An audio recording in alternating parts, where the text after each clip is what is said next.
Salut les voyous! Comment ça va les amis? Alors Neymar est attendu lundi à la reprise du PSG, surtout un traitement collectif sera progressivement, notamment durant le mois de juillet, ok. Les gars, objectivement, honnêtement, les gars, quelqu'un y croit encore à Neymar? On a souvent cette discussion, moi j'ai arrêté d'y croire, pourtant c'est un joueur que j'aime bien voir sur un terrain, mais moi les gars, j'ai tourné la page depuis longtemps avec Neymar malheureusement, mais j'ai l'impression qu'il y en a toujours, tu sais, des fans de Neymar, tu sais, qui espèrent, qui disent ouais, ça va, il est de retour. On a revu les gars un bon Neymar grâce à la Coupe du Monde, quoi, en première partie de saison, tu vois. Quand il est motivé, etc., c'est sûr que c'est un super joueur, mais bon. Kylian Mbappé, est-ce que les gens banalisent mes performances? Oui, mais en même temps, je leur en veux pas. En France, on m'a vu grandir, on me voit tout le temps, au PSG, tous les week-ends en sélection, et ça fait des années que je marque beaucoup, donc pour les gens, ça devient normal. C'est vrai, ça a fait pareil sur ça avec Messi Ronaldo. Par exemple, je me suis jamais plaint que mes performances soient banalisées, moi-même je banalisais ce que faisait Messi, exactement. Je pense que jouer au PSG, ça n'aide pas beaucoup, car c'est une équipe clivante, un club clivant. Ouais, mais là par contre, je suis pas d'accord, non, je suis pas d'accord. Et quand tu joues au Real ou quoi, machin, tu te fais détruire en 2-2 si t'es pas tout le temps à ton top niveau, donc non, ça je suis pas d'accord. Donc bien sûr, ça attire les mauvaises langues, mais ça me gêne pas.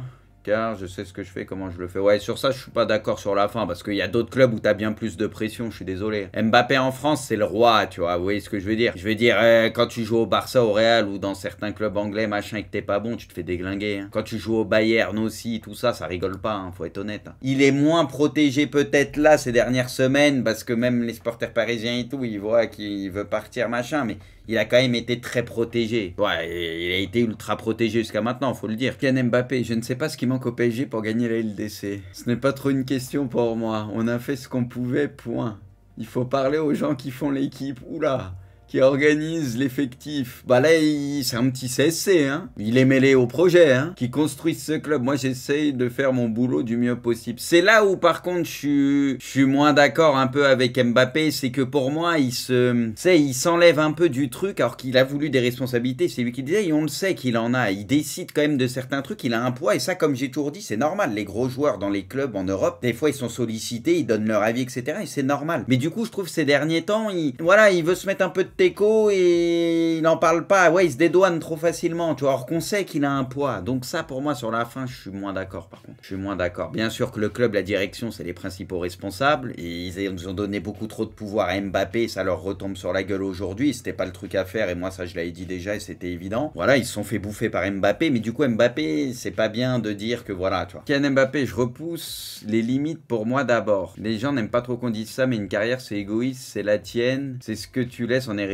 Bah ça les gars ils l'assument, moi ça j'aime pas ce côté là spécialement de Mbappé, mais au moins il l'assume, hein. Là il le dit clairement. De base je suis un éternel insatisfait, donc je me suis jamais impressionné par ce que je fais. Non mais ça les gars il a le droit de le penser, tu vois, et on sait que Cristiano il a un ego surdimensionné, il est comme ça aussi Cristiano. Le truc c'est comme j'ai dit, quand tu gagnes les titres, quand tu gagnes les LDC et tout, pour moi t'es intouchable, tu fais gagner ton équipe, tu gagnes les LDC, t'as le droit de tout dire, tout faire, machin, c'est comme ça. Le truc c'est que quand tu gagnes pas c'est plus compliqué. Oh, le football va reprendre donc officiellement le 16 juillet les amis. Messi sera officiellement présenté par l'Inter Miami le dimanche 16 juillet.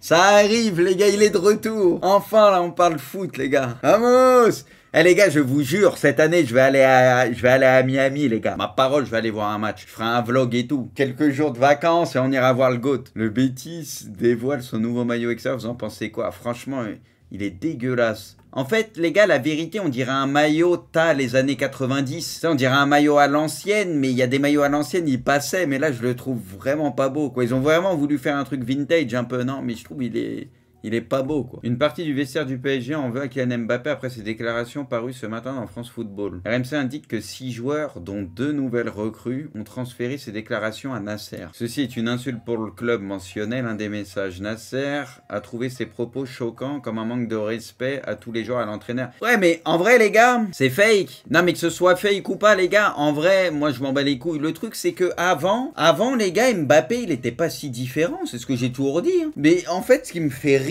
dans cette histoire, c'est qu'Mbappé, il était au trophée UNFP il y a quelques années, les responsabilités, les machins, il envoyait tout le temps des pics. Tout le temps des pics, chaque année, il envoyait 2-3 pics. Mais tout le monde baissait son froc, etc. parce que c'est Mbappé et parce qu'il était encore au club. Depuis que Mbappé, maintenant, a fait comprendre qu'il allait se casser, bah là, tout le monde retourne sa veste et maintenant, ça lui en veut. Alors qu'avant, la vérité, il était un peu comme ça déjà, mais parce qu'il était au club, tout le monde, tu vois, disait « Oh, c'est Mbappé, tranquille, machin ». Là, maintenant, c'est parce qu'il part, on a compris qu'il voulait partir, honnêtement, les gens, ils ont changé à ce niveau-là, tu vois. Avant, tout lui était pardonné beaucoup plus facilement, mais la vérité, les gars, il a toujours été comme ça. Alors, c'est peut-être un peu plus accentué ces derniers temps, parce qu'il force son départ un peu plus, mais il a toujours été un peu comme ça, pour moi. Et avant, les gens, ils tombaient dessus en te disant, oui, t'as anti-Mbappé, machin, et maintenant, ils critiquent Mbappé quand il fait ça. Ben oui, bah non, mais il a toujours été comme ça. Hein. Officiel, Kang In Lee signe au PSG. C'est combien, les gars? 20 millions, non? Futur flop ou pépite? Je pense que c'est un joueur qui va faire son taf. C'est un joueur qui va faire son taf. Donc, non, pour moi, ça, tu vois, puis de toute façon, faut une équipe, faut un effectif. Donc, non, ça, à ce prix-là, etc., moi, je pense que c'est une bonne chose, tu vois. Puis, tu le sens, c'est un joueur de devoir, etc., ça fera le taf, ça va pas tricher. Ça, c'est des joueurs sérieux. Après, voilà, c'est pas Neymar, hein, on a compris, mais il va faire des choses. Non, je pense que c'est pas mal. Dortmund fait le forcing pour signer. Oh, ouais, mais ils le lâcheront pas. Le BVB a entamé les négociations en se rapprochant de toutes les parties. Pour le PSG, il est ok. Il est hors de question de le vendre. La vérité, les gars, ça aurait été bien pour lui et pour Dortmund. Hein. On parle, les gars, si on se met côté joueur. Parce que Dortmund, ils aiment bien développer les jeunes et tout. Honnêtement, ça aurait été nickel pour lui, Dortmund. Ça aurait été très bien, la vérité. Hein. À Paris, bon, il y a Luis Enrique. Lui, on sait, il peut faire confiance aux jeunes et tout. Je pense qu'il va plus jouer cette année, on espère. Mais c'est vrai que Dortmund, ça aurait été bien. Il y a 17 ans, jour pour jour, Zizou réalisait probablement l'une des plus belles panenka au monde. Il y a aussi, ouais, voilà, il y a aussi l'un des plus beaux coups de tête. Oh Zinedine, pas ça Zinedine. Pas aujourd'hui, pas maintenant, pas après tout. Ça venait vraiment du cœur et c'est vrai. Ça, tout ce qui est dit, ça vient vraiment du cœur et ça résume bien le truc, quoi. C'est exactement ça. Putain, là les gars, on avait une Coupe du Monde en plus. Hein. Le Bayern prépare une nouvelle offre pour Payne. Le club bavarois va proposer 80. Ouais, mais les spams... Ouais, mais aussi, faut arrêter, quoi. C'est... Bah oui, c'est bon qu'ils arrêtent leur cinéma, le Bayern. Soit ils passent à la caisse comme il faut, soit ça sert à rien. Putain, ça va faire de la peine, les gars, s'ils restent à Tottenham, hein, la vérité. Hein. Mais bon, c'est comme ça. Hein. La Juve s'intéresse, putain, mais à Lukaku... Un émissaire prépare actuellement une offre pour s'offrir le service national belge. Allegri aurait donné son accord. Mais du coup, Vlahovic, il se casse ou il garde aussi Vlahovic? C'est la question, quoi. Le Real affirme n'avoir aucun contact avec... Oh, les mensonges. Bah après, ils ont raison de dire ça, c'est de la com. Ils disent ça en mode, nous, on n'est pas prêt à tout pour le signer dès maintenant. Comme ça, si jamais Mbappé, dans quelques jours, il va dire qu'il souhaite se barrer. Comme ça va ouvrir les discussions entre le PSG et le Real. Mais au moins, le Real, eux, ils disent, bah nous, on n'est pas si pressé que ça. Et comme ça, bah au niveau des attentes et de l'offre, ils s'y gagnent. Quoi. Ils y gagnent. À ce stade, les dirigeants madrilènes n'envisagent pas un transfert cet été qui coûterait plus de 400 millions. L'option envisagée serait d'attendre 2024. Voilà, hein, au pire, hein, ils attendront 2024. Hein. Mais bon, je pense vraiment qu'ils ont en idée quand même de le signer dès maintenant. Mais le but, c'est de faire... baisser le prix de transfert à max quoi. Et en plus vu que Kix il a touché ses 40-50 millions de primes de fidélité, ça le Real ils vont le mettre dans la balance sur la prime à la signature si Mbappé les rejoint en disant hey, vas-y on a attendu comme ça on a temporisé, tu viens de toucher tant donc vas-y on te donne une bonne prime à la signature mais ils font baisser ça un peu quoi. Icardi à Galatasaray, here we go, montant de transfert 10 millions. Quelle erreur du PSG, c'était le 9 qu'il vous fallait pour cette année les gars. Il avait été acheté combien les gars? 80 millions, 75 millions? Troll un peu les gars. Mais il avait été acheté combien? Non 60, ok je pensais que c'était plus. En raison de fraude sur ça. Ah, la Juve. Ah, je croyais que ça allait parler du Real. La Juve devrait être exclue de la Ligue Europa. Putain, mais la Juve, les gars, eux, ils sont dans toutes les embrouilles. Hein. La Juve aurait conclu un accord avec l'UEFA. Oh là là là là. Pour être exclu cette saison de toutes les compétitions européennes, la Juve sera alors privée de Conference League. La vérité, ils en veulent même pas de la conférence. Pour n'avoir aucune sanction à partir de la saison. Bah, la vérité, c'est un bon call. Hein.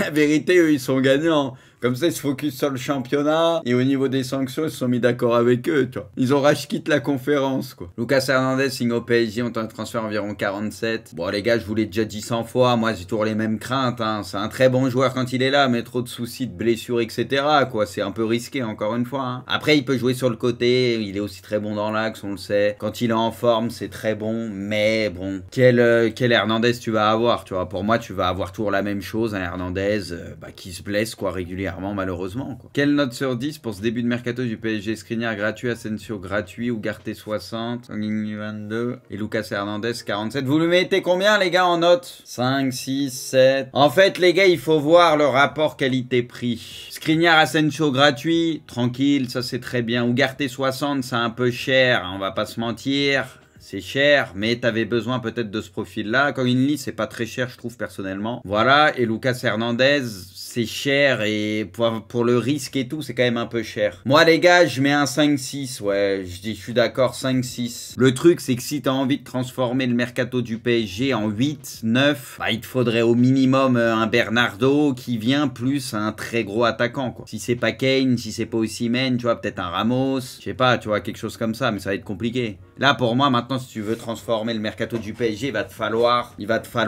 des top joueurs, mais ça va être trop dur à avoir pour Paris, parce que ces joueurs Paris attirent un peu moins, et eux préfèrent peut-être à l'autre part. Mais ça va jouer le 9, ça va dépendre du 9 qui recrute et d'un ailier, quoi. 9 et ailier, ça dictera le mercato, la note du mercato pour moi. Là, si tu veux aller loin en Ligue des Champions, machin, maintenant, il va te falloir des joueurs, quoi. Quel est le plus beau stade du monde, selon vous? Ouais, c'est San Siro. San Siro ou la Beaujoire? Objectivement, je dis ça. Hein. En France, c'est la Beaujoire et en Europe, c'est San Siro. Non mais les gars, vous citez des stades, il n'y a pas d'ambiance. Vous citez vos stades, les gars, quand on dit stade, on pense au stade, ce qui représente et l'ambiance. En Italie, les gars, ça rigole zéro. La Beaujoire aussi, il y a de l'ambiance. Ça, vous pouvez pas le nier.